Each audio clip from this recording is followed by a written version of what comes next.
Face à la tragédie de Crans-Montana, les églises réformées et catholiques du canton de Vaud, ainsi que la communauté israélite de Lausanne, se sont unies pour proposer des temps de recueillement. 2 jours après le drame, le temple de Lutry a ouvert ses portes pour accueillir familles, proches et habitants de la région, profondément marqués par la perte de plusieurs jeunes de la commune. Unis dans la prière face au drame que nous vivons et qui a touché tant de jeunes, tant de familles d'ici et d'ailleurs, de toute confession, de toute religion.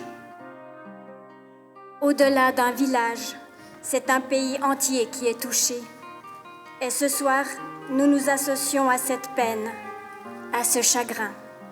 Nous allumons une première bougie en mémoire des personnes décédées.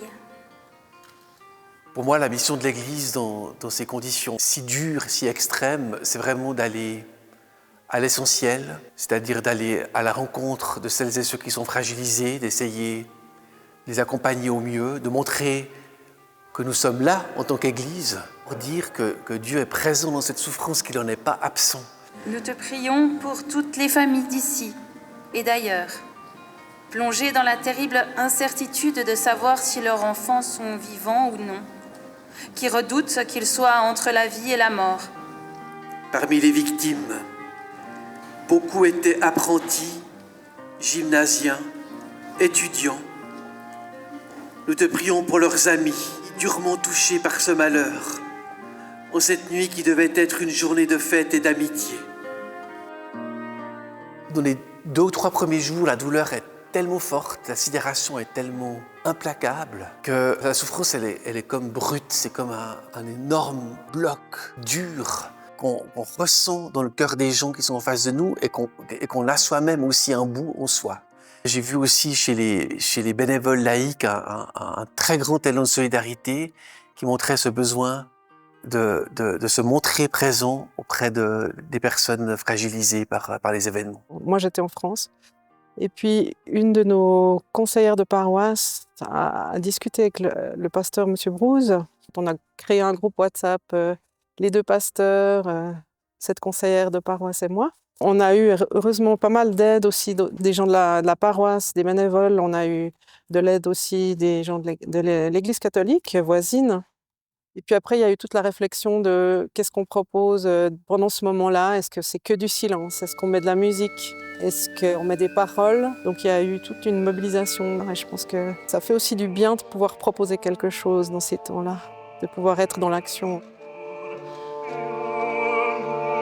Ce qu'on a essayé de faire, c'était un accueil le plus large possible pour que chacun puisse y trouver sa place. Je crois que c'est assez fondamental de ne pas essayer d'apporter des réponses. Parler de justice dans ces moments-là, c'est juste pas possible. On peut se contenter de dire que c'est injuste avec les familles, de dire oui, je trouve aussi que ce que vous vivez est injuste. Personne ne doit vivre ça dans sa vie. Dieu de la vie, ou toi que certains appellent autrement, ou que d'autres ne savent pas nommer, ce soir nous sommes là, avec ce qui nous habite. Le choc, la sidération, la colère, les larmes, le silence. Et si certains ce soir ne savent pas à qui parler, que ce temps soit au moins un espace de respiration, un moment où l'on n'est pas seul. Accueille nos silences, nos questions sans réponse et même notre révolte. On ne peut pas totalement comprendre la souffrance que ces gens sont en train de traverser. La détresse de ces parents me touche parce que je suis moi-même parent de 2 adolescents, donc je ne peux même pas me mettre à leur place, mais je ne peux qu'imaginer la douleur qu'est la leur. Des parents de jeunes grièvement blessés sont venus. Une maman s'est approchée de moi, elle a voulu me prendre dans ses bras et me dire merci pour ce qu'on organisait pour eux. Je pense que c'est un des moments qui m'a le plus touché. Parce que j'y ai vu quelque chose de l'ordre de la solidarité humaine, d'une lumière, de quelque chose qu'on partageait, de l'ordre de l'espérance que j'ai partagé avec cette mère. Je me suis dit, ces jeunes, ils sont venus là, ils ont posé une partie de leurs émotions, ils sont peut-être repartis un tout petit peu plus légers.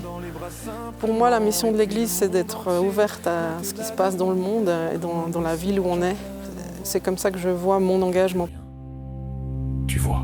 Mais je vous imagine, main dans la main, passant la porte du ciel sans vous lâcher.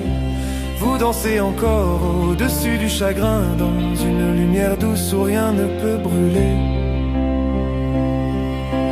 Ici tout en bas il y a les mères, les pères, les amis sans repère, les profs, les voisins qui tendent la main. Même le chef des pompiers a le cœur brisé. On cherche un pourquoi, un endroit où crier. On dira il fallait, ou il n'aurait pas dû, pour habiller l'impuissance, pour se sentir moins nu. Mais je vous imagine, main dans la main, passant la porte du ciel sans vous lâcher. Vous dansez encore au-dessus du chagrin, dans une lumière douce où rien ne peut brûler.